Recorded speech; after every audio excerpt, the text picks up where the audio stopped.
Taste the Daily. Kerala மாநிலம் வயநாட்டில் உள்ள முண்டக்கை சூரல் மழையில் நிலச்சரிவில் பலியானோர் எண்ணிக்கை 270 அதிகரிப்பு. 400க்கும் மேற்பட்ட குடும்பங்கள் நிலச்சரிவில் சிக்கியிருப்பதாக கூறப்படும் நிலையில் மீட்பு பணி தீவிரம். கேரள மாநிலம் வயநாடு நிலச்சரிவில் சிக்கி நீலகிரி மாவட்டம் குன்னூரைச் சேர்ந்த 3 பேர் உயிரிழப்பு. ஒரே குடும்பத்தைச் சேர்ந்த 3 பலியானதால் உறவினர்கள் சோகம். கேரள மாநிலம் வயநாட்டில் ஏற்பட்ட நிலச்சரிவில் சிக்கியவர்களில் 191 பேரை காணவில்லை என்று முதலமைச்சர் பினராயி விஜயன் தகவல். நிலச்சரிவு பகுதியில் உள்ள மக்களுக்கு உணவு கொண்டு செல்ல கடற்படையின் உதவி கேட்கப்பட்டுள்ளதாகவும் பினராயி விஜயன் பேட்டி. வயநாடு நிலச்சரிவில் சிக்கி பலியானோருக்கு அஞ்சலி செலுத்தும் விதமாக கேரள தலைமைச் செயலக வளாகத்தில் அரைக்கம்பத்தில் பறந்த தேசிய கொடி. 2 நாள் துக்கம் அனுசரிக்கப்படும் என கேரள அரசு அறிவிப்பு. கேரள மாநிலம் வயநாடு நிலச்சரிவில் சிக்கி பாதிக்கப்பட்ட மக்களுக்கு அதிமுக சார்பில் 1 கோடி ரூபாய் நிவாரணமாக வழங்கப்படும் என கழக பொதுச் செயலாளர் அறிவிப்பு. நிவாரண நிதியுடன் நிவாரணப் பொருட்களும் அனுப்பி வைக்கப்படும் என அதிமுக பொதுச் செயலாளர் அறிவிப்பு.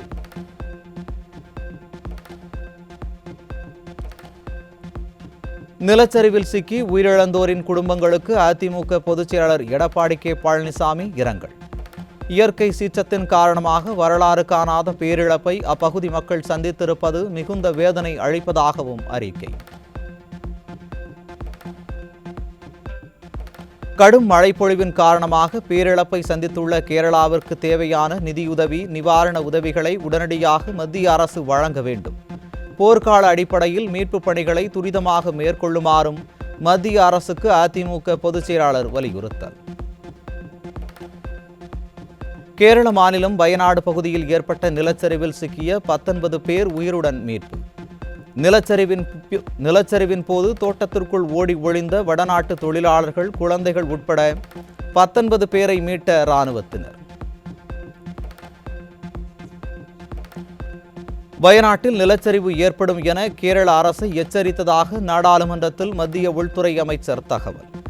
100கணக்கான மக்கள் உயிரிழந்த நிலையில் இதுதான் மத்திய அமைச்சர் பேச வேண்டிய பேச்சா என்றும் உயிரிழப்புக்கு முன்பே காக்க தவறியது ஏன் என கேரள மக்கள் கொந்தளிப்பு. நீலகிரி கோவை உள்ளிட்ட 8 மாவட்டங்களில் மிதமான மழைக்கு வாய்ப்பு. சென்னை வானிலை ஆய்வு மையம் அறிவிப்பு. சட்டப்பேரவைக்கு குட்கா எடுத்துச் சென்றது தொடர்பான வழக்கில் உரிமை மீறல் குழு நோட்டீஸ் செல்லும். அதிமுக ஆட்சியில் சட்டப்பேரவைக்குள் திமுக எம்எல்ஏக்கள் குட்கா கொண்டு சென்ற வழக்கில் உயர்நீதிமன்றம் தீர்ப்பு. உரிமை மீறல் நோட்டீஸுக்கு ஸ்டாலின் உள்ளிட்ட திமுக எம்எல்ஏக்கள் பதிலளிக்க சென்னை உயர்நீதிமன்றம் உத்தரவு. உரிமை குழு சட்டமன்ற விதிகளின்படி விசாரணையை முடித்து விரைவில் இறுதி முடிவு எடுக்க ஆணை. நாடாளுமன்ற தேர்தல் முடிவுகள் தொடர்பாக அதிமுக பொதுச் செயலாளர் எடப்பாடி கே பழனிசாமி ஆலோசனை. கள்ளக்குறிச்சி மற்றும் சேலம் நாடாளுமன்ற தொகுதி நிர்வாகிகள் ஆலோசனையில் கலந்து கொண்டனர்.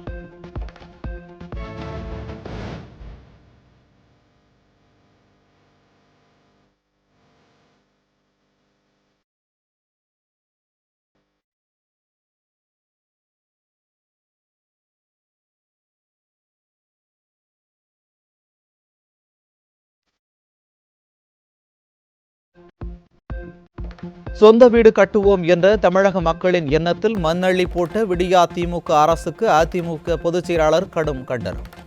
விடியா திமுக ஆட்சி பொறுப்பேற்ற 38 மாதங்களில் 3 முறை மின்கட்டண உயர்வு, 2 மடங்கு வீட்டு வரி சொத்து வரி உயர்த்தியதாக கடும் விமர்சனம்.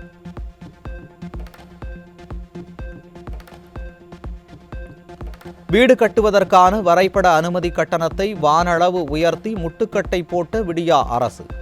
உயர்த்தப்பட்ட வீடு கட்டுவதற்கான வரைபட அனுமதி கட்டணத்தை ஏழை மக்களின் நலன் கருதி திரும்ப பெற அதிமுக பொதுச் செயலாளர் வலியுறுத்தல்.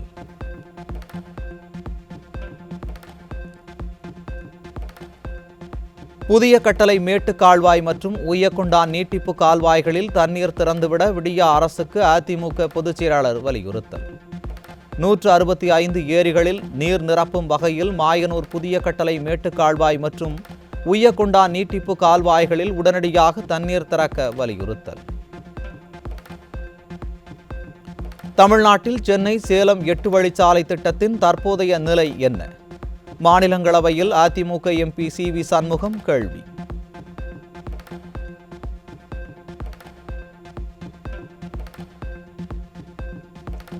ராசிபுரம் புதிய பேருந்து நிலையம் இடமாற்றம் செய்வதை உடனடியாக ரத்து செய்யவில்லை எனில் வரும் 7 மற்றும் 15ஆம் தேதிகளில் போராட்டம்.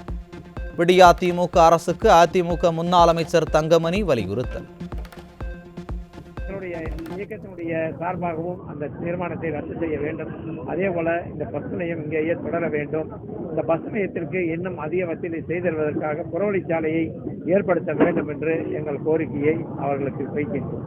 இது நிறைவேறவில்லை என்று சொன்னால் இங்கே அனைத்து கட்சியின் சார்பாக அடுத்தது 7ஆம் தேதி என்றும் அதுக்கடுத்தது 15ஆம் தேதி என்றும் பலகட்ட போராட்டம் அறிவித்திருக்கின்றார்கள். இதற்கு ஒரு அரசு மக்களுக்கான அரசாக இருக்க வேண்டும், மக்கள் விரோத அரசாக இருக்கக்கூடாது என்பதுதான் இந்த ராசிபுரம் நகரத்தில் நடைபெறுகின்ற இந்த அற போராட்டம். இந்த மக்களுடைய சார்பாக மக்களுடைய கோரிக்கையை நிறைவேற்றுகின்ற வகையில் இந்த எங்களுடைய அனைத்து இந்திய அண்ணா திராவிட முன்னேற்ற கழகமும் அவர்களோடு மற்ற கட்சிகளோடு இணைந்து இதற்கு போராடும். இதை கைவிடுகிற வரை தொடர்ந்து நாங்கள் போராடுவோம். சொத்து குவித்ததாக தொடரப்பட்ட வழக்கில் முன்னாள் அமைச்சர் MR விஜயபாஸ்கருக்கு நிபந்தனை ஜாமீன் வழங்கியது கரூர் குற்றவியல் நீதிமன்றம். நீதிமன்றத்தில் நீதி கிடைத்துள்ளது என்றும் ஜாமீன் கிடைத்தது தற்போது வெளியே வந்திருக்கிறேன் என்றும் முன்னாள் அமைச்சர் MR விஜயபாஸ்கர் பேட்டி. இந்த கையாளாக அந்த திமுக அரசு பழிவாங்க நடவடிக்கை தான். கரூரில் இருக்கக்கூடிய திமுக யார் உங்களுக்கு தெரியும். அவங்களுடைய தூண்டுதலின் பேரில் போடப்பட்ட வழக்கு நீதிமன்றத்தில் சரியான எங்களுக்கு நீதி கிடைச்சிருக்குது. கண்டிப்பாக அது நீதிமன்றத்தில் சந்தித்து இந்த வழக்கிலிருந்து வெளியில் வருவோம். திமுக அமைச்சர் பொன்முடி மீதான செம்மன் குவாரி முறைகேடு வழக்கு விசாரணை ஆகஸ்ட் 5ஆம் தேதிக்கு ஒத்திவைத்து விழுப்புரம் நீதிமன்றம். செம்மன் குவாரி வழக்கில் IAS அதிகாரி பிரஜேந்திர நவநீத் நீதிமன்றத்தில் ஆஜராகி சாட்சியம் அளித்த நிலையில் வழக்கு ஒத்திவைப்பு. திமுக அமைச்சர் அனிதா ராதாகிருஷ்ணன் மீதான சொத்து குவிப்பு வழக்கின் விசாரணை ஆகஸ்ட் 7ஆம் தேதிக்கு ஒத்திவைத்தது தூத்துக்குடி நீதிமன்றம். அமைச்சர் அனிதா ராதாகிருஷ்ணன் அவரது மனைவி விசாரணைக்கு ஆஜராகாத நிலையில் அவரது மகன்கள் 2 உள்ளிட்ட 5 பேர் ஆஜராகினர். சென்னையில் நண்பர் வீட்டு நிகழ்ச்சிக்கு சென்ற கல்லூரி மாணவி மருத்துவமனையில் பிணமாக கிடந்த சோகம். என்ன நடந்தது என்பதே தெரியாமல் தவிப்பில் ஆழ்ந்துள்ள பெற்றோர் மகள் சாவில் மர்மம் உள்ளதாக காவல் நிலையத்தில் புகார்.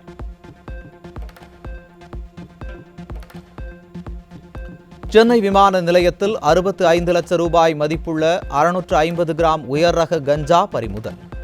தாய்லாந்தில் இருந்து வந்த பயணியிடம் சோதனை நடத்தி பறிமுதல் செய்த சுங்கத்துறை அதிகாரிகள். தமிழ்நாடு மின்சார ஒழுங்குமுறை ஆணையம், TNPSC, RERA, லோக் ஆயுக்தா என பல்வேறு அமைப்புகளுக்கு நீண்ட காலமாக உறுப்பினர்கள் மற்றும் தலைவர்களை நியமிக்காத விடியா அரசு. மனைவியின் ஆதரவாளருக்கு கொடுப்பதா, மாப்பிள்ளையின் ஆதரவாளருக்கு கொடுப்பதா, மகனின் ஆதரவாளருக்கு கொடுப்பதா என பொம்மை முதல்வர் திணறல். ராமநாதபுரம் மாவட்ட ஆட்சியரின் கார் முன்பு ஊரை விட்டு ஒதுக்கி வைக்கப்பட்டதாக கூறி போராட்டம் நடத்திய 50க்கும் மேற்பட்ட இஸ்லாமிய மீனவ குடும்பத்தினர். இதுதான் சமூக நீதி பேசும் எந்த கொம்பனும் குறை சொல்ல முடியாத ஆட்சி நடத்தும் லட்சணமா என பொம்மை முதல்வருக்கு மக்கள் கேள்வி.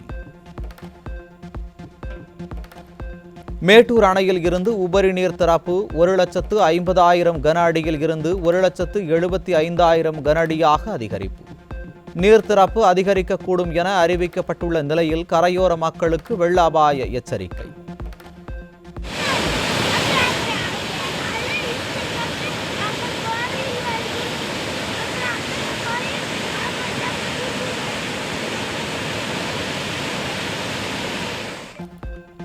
சேலம் மாவட்டம் மேட்டூர் அணையில் இருந்து வெளியேறும் உபரி நீரை ஏரிகளுக்கு அனுப்பும் பணி தொடக்கம். சேலம் மாவட்டத்தில் உள்ள 100 ஏரிகளுக்கு செல்லும் வகையில் நீரேற்று பம்ப் மூலமாக அனுப்பி வைப்பு.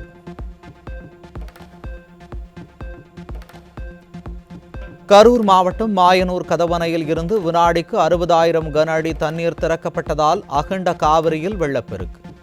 ஆற்றில் குளிக்க நீரில் இறங்க வேண்டாம் என கரையோர மக்களுக்கு வெள்ள அபாய எச்சரிக்கை.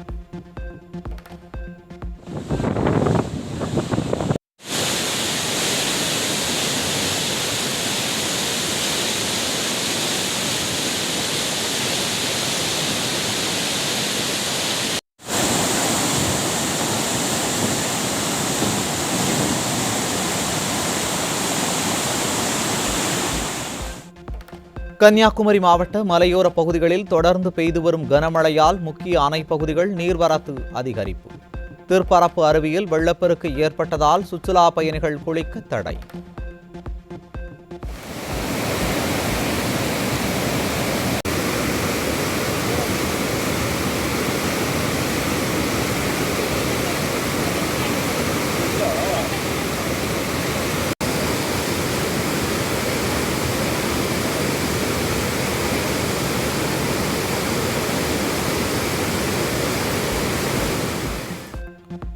தஞ்சை மாவட்டம் கல்லணையில் இருந்து டெல்டா பாசனத்திற்காக தண்ணீர் திறப்பு.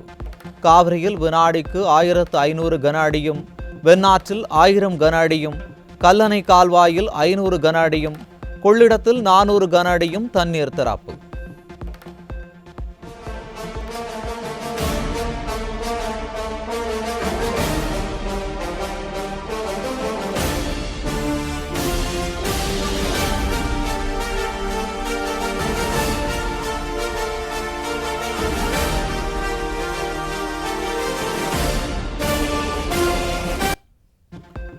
விழுப்புரம் ஆட்சியர் அலுவலகத்தில் திமுக மாவட்ட கவுன்சிலர் மீது நடவடிக்கை எடுக்க கோரி 30 தொழிலாளர்கள் தீக்குளிக்க முயற்சி. கிணறு வெட்டியதற்கான 36 லட்சம் ரூபாயை தராமல் திமுக மாவட்ட கவுன்சிலர் வனிதா ஏமாற்றியதாக மாவட்ட ஆட்சியர் அலுவலகத்தில் புகார். திமுக கவுன்சிலர் ஹரிராமன் என்பவர் அவர் அடிக்க வராங்க, கொலை பண்றதுக்கு வராங்க, ஆளு வச்சு அடிக்கிறாங்க, எங்களை சாப்பாடு இல்லைங்க, மிரட்டுறாங்க, எல்லாம் செய்யறாங்க. சாப்பாடு இல்லை, குழந்தை குட்டியோட 10-15 நாளா வேலை செஞ்சோம்ங்க. அதான் உனக்கு பில்லு கொடுக்குறோம். அதான் கவர்மெண்ட் அளந்து கணக்கு முடிப்பாங்கன்னு சொன்னாங்க. கவர்மெண்ட்ல அளந்தாங்க ஐயா, எந்த நடவடிக்கையுமே எடுக்கலைங்க. மயிலாடுதுறை மாவட்டம் வைத்தீஸ்வரன் கோவில் பேரூராட்சி கூட்டத்தில் ரவுடிகளுடன் பங்கேற்ற திமுக பேரூராட்சி தலைவியின் கணவர். சிமெண்ட் சாலை குறித்து அதிமுக கவுன்சிலர் புகார் அளித்ததால் நடுரோட்டில் அதிமுகவினரை தாக்கும் காட்சிகளால் பரபரப்பு.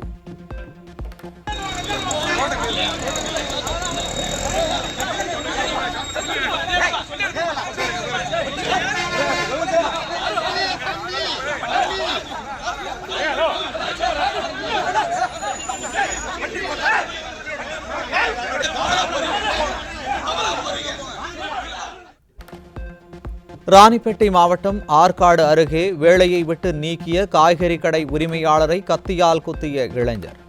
காய்கறி கடை உரிமையாளர் மீதான தாக்குதலை தடுக்க முயன்ற மைத்துனர் இதயத்தில் கத்தியால் குத்தப்பட்டு படுகொலை. காஞ்சிபுரம் மாவட்டம் சாலவாக்கம் அருகே வயல்வெளியில் தரையிறங்கிய ஹெலிகாப்டரால் உள்ளூர் மக்கள் அதிர்ச்சி. தொழில்நுட்ப கோளாறு காரணமாக ராணுவ ஹெலிகாப்டர் உடனடியாக தரையிறக்கப்பட்டதால் உயிர் சேதம் தவிர்ப்பு.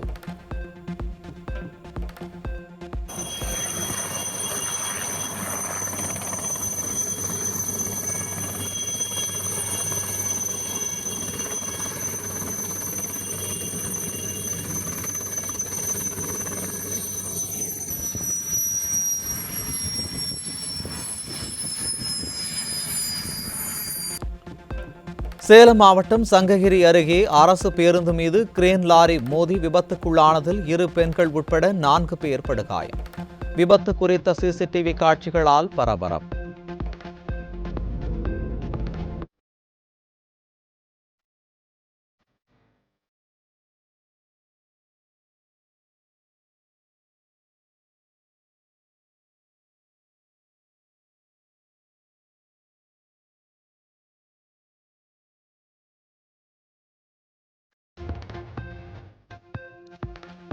கலவரம் தொடர்பான வழக்கில் ஆஜராகாததால் விடுதலை சிறுத்தைகள் கட்சி தலைவர் திருமாவளவனுக்கு பிடிவாரண்ட். கடந்த 2003ஆம் ஆண்டு மயிலாடுதுறையில் விடுதலை சிறுத்தைகள் நடத்திய பேரணியில் கலவரம் ஏற்பட்ட வழக்கில் நீதிபதி உத்தரவு. 31 கோரிக்கைகளை நிறைவேற்ற வலியுறுத்தி 3வது நாளாக சென்னை டிபிஐ வளாகத்தை முற்றுகையிட முயன்ற தமிழ்நாடு தொடக்க கல்வி ஆசிரியர்கள் இயக்கங்களின் கூட்டமைப்பினர் கைது. இனியும் கோரிக்கைகளுக்கு விடிய அரசு செவிசாய்க்காவிட்டால் போராட்டத்தை தீவிரப்படுத்தப் போவதாக அறிவிப்பு.